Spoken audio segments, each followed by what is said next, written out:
আজকে উচ্চ মাধ্যমিক পরীক্ষা মডার্ন কম্পিউটার অ্যাপ্লিকেশন বিষয়ে আমরা আলোচনা শুরু করতে চলেছি। কম্পিউটার মডার্ন কম্পিউটার অ্যাপ্লিকেশনে আজকে আমরা হচ্ছে নেটওয়ার্কিং অধ্যায় থেকে কিছু প্রশ্ন নিয়ে আসছি আমরা। তো আজকে নেটওয়ার্কিং থেকে আমরা শুরু করব। কমসে কম আমরা হচ্ছে কম বেশি সবগুলোই আমরা মানে সবগুলোরই কোশ্চেন আলোচনা করব। কম বেশি অনেক সম্ভবত 200-300টা করে করব এক একটা অধ্যায় থেকে। তো আজকে আমাদের নেটওয়ার্কিং অধ্যায়ের প্রথম কোশ্চেন, চলো দেখি, শুরু করি। প্রথম কোশ্চেন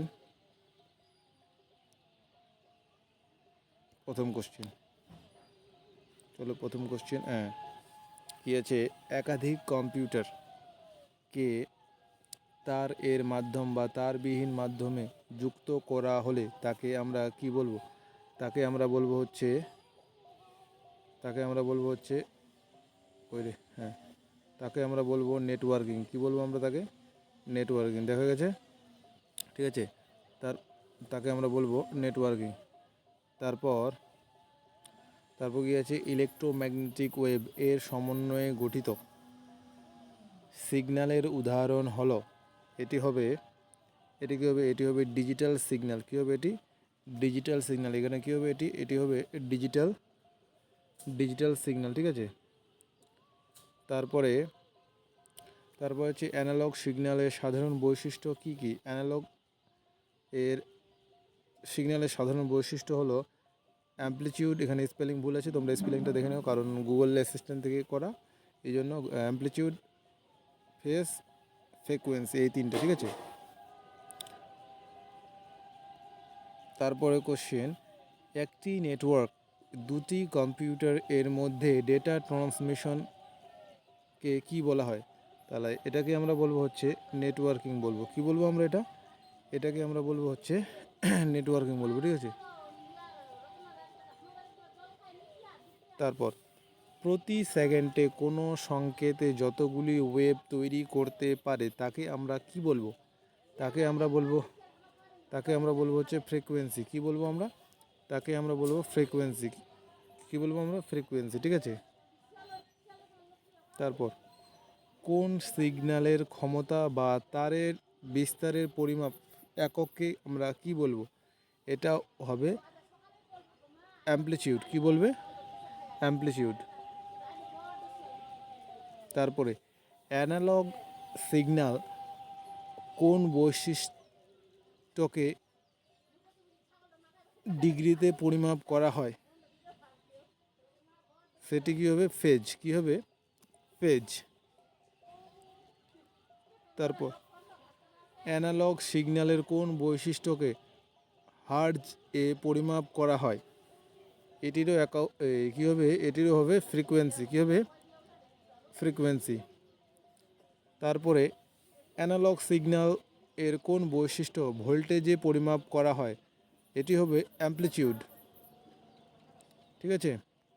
এখানে স্পেলিং এটা ভুল আছে, এটা স্পেলিং মানে গুগল অ্যাসিস্ট্যান্ট থেকে হয়নি, মানে, ঠিক আছে। তারপরে লিখিত ডেটা, তো ডাটা হয়ে গেছে, তাহলে কী হবে? ডেটা। লিখিত ডেটা প্রেরণের বেশি উপযোগী সিগন্যালের উদাহরণ দাও। এটি হবে ডিজিটাল সিগন্যাল। কী হবে এটি হবে ডিজিটাল সিগন্যাল। কী হবে? Digital signal. তারপরে অডিও ও ভিডিও ডেটা প্রেরণের বেশি উপযোগী সিগন্যাল হলো, এটি হবে ডিজিটাল। অ্যানালগের চেয়ে কী হবে? বেশি সুবিধা হবে ডিজিটাল হবে। কী হবে? ডিজিটাল, ঠিক আছে। তারপর মডিউলেশন এবং ডিমডিউলেশন কাজ করে এমন ডিভাইসের উদাহরণ হলো, এটা কী হবে?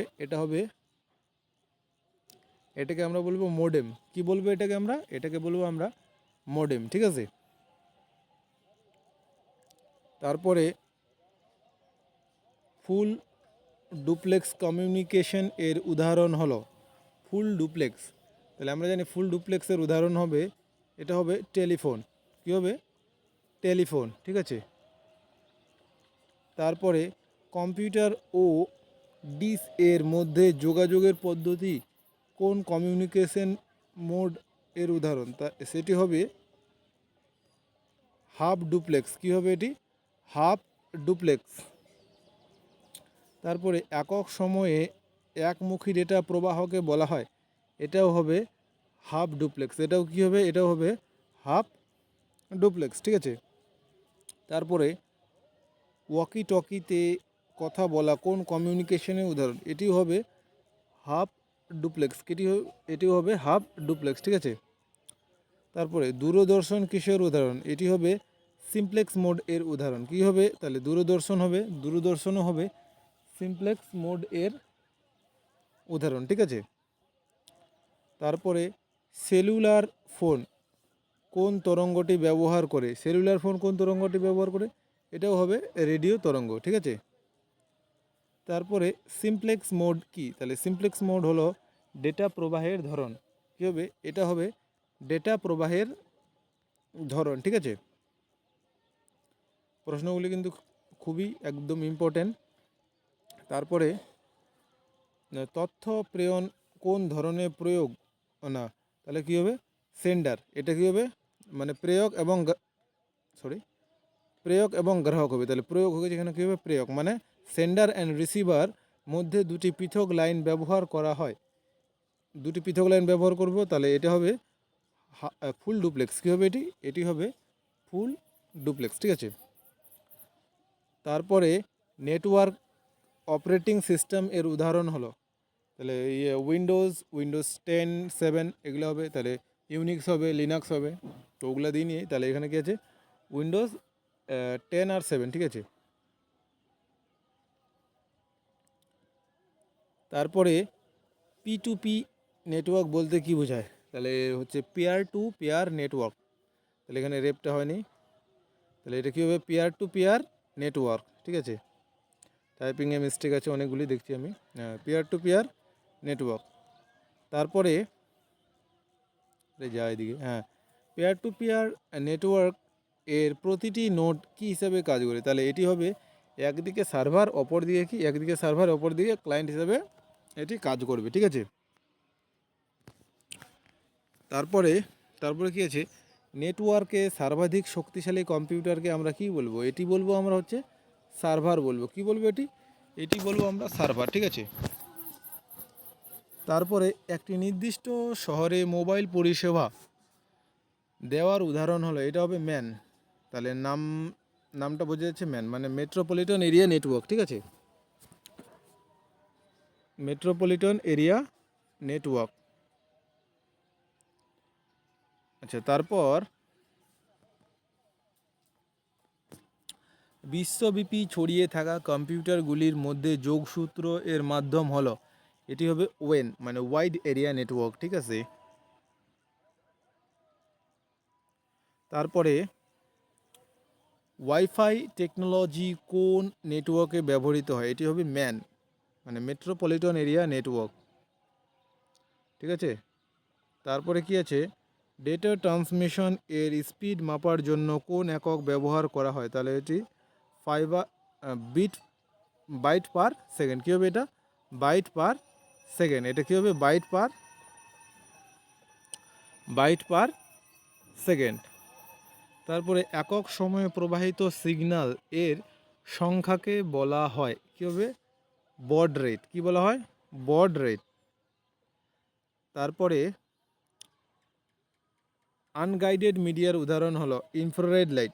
তাহলে আনগাইডেড মিডিয়ার উদাহরণ কি হচ্ছে? ইনফ্রারেড লাইট, ঠিক আছে। তারপরে কি আছে?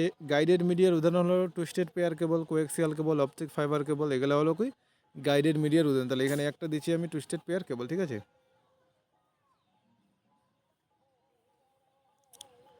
তারপরে গিয়েছে স্যাটেলাইট কমিউনিকেশন কোন মাধ্যমের উদাহরণ?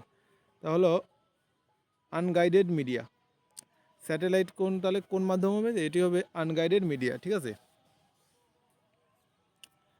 তারপরে গিয়েছে ফাইবার অপটিক কেবল দ্বারা পাঠানোর সংকেত হলো, ফাইবার অপটিক কেবল দ্বারা পাঠানোর সংকেত হবে আলোর সংকেত। কী হবে এটি? আলোর সংকেত, ঠিক আছে।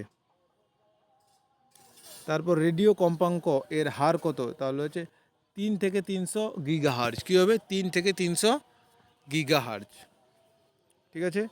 তারপর টিভি এর রিমোটে ব্যবহৃত হলো ইনফ্রারেড। কী হবে? ইনফ্রারেড। টিভিতে ব্যবহৃত তরঙ্গ হলো কি ইনফ্রারেড, ঠিক আছে। তারপরে টুইস্টেড পেয়ার কেবলকে কয় ভাগে ভাগ করা হয়, তাহলে 2 ভাগে ভাগ করি। টুইস্টেড পেয়ার কেবলকে আমরা কয় ভাগে ভাগ করি, 2 ভাগে ভাগ করি আমরা, ঠিক আছে। তারপরে প্যারালাল ট্রান্সমিশনের জন্য ব্যবহৃত তারের সংখ্যা, এটি হবে অসংখ্য তার ব্যবহার করতে হয়, ঠিক আছে। তারপরে এসটিপি এর সম্পূর্ণ নাম কি, এসটিপি এর সম্পূর্ণ নাম হবে শিল্ডেড টুইস্টেড পেয়ার কেবল। তাহলে এসটিপি এর পুরো নাম কি হবে, শিল্ডেড টুইস্টেড পেয়ার কেবল।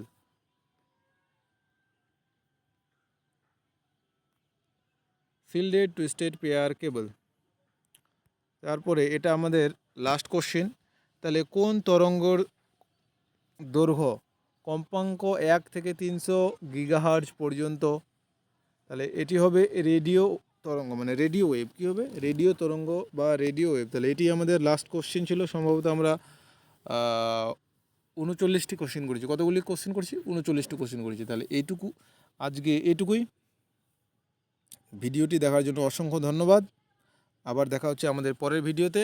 আর আর যদি যারা মাধ্যমিকের ভূগোলের এমসিকিউ করতে চাও, তারা আরও মানে আমরা এই চ্যানেলে ভিডিও ছাড়ে থাকি, তাহলে ওটাতে তোমরা ওই প্লে লিস্টে দেখতে পারো, ঠিক আছে। তাহলে আমরা আজকে প্রথম ভূগোল বলছি, কম্পিউটার অ্যাপ্লিকেশন মানে উচ্চ মাধ্যমিকের এটা করলাম। তাহলে এটা দেখো, তার আমরা পরবর্তীতে আবার ভিডিও নিয়ে আসবো। এই ভিডিওটি দেখার জন্য আমাদের অসংখ্য ধন্যবাদ, ঠিক আছে।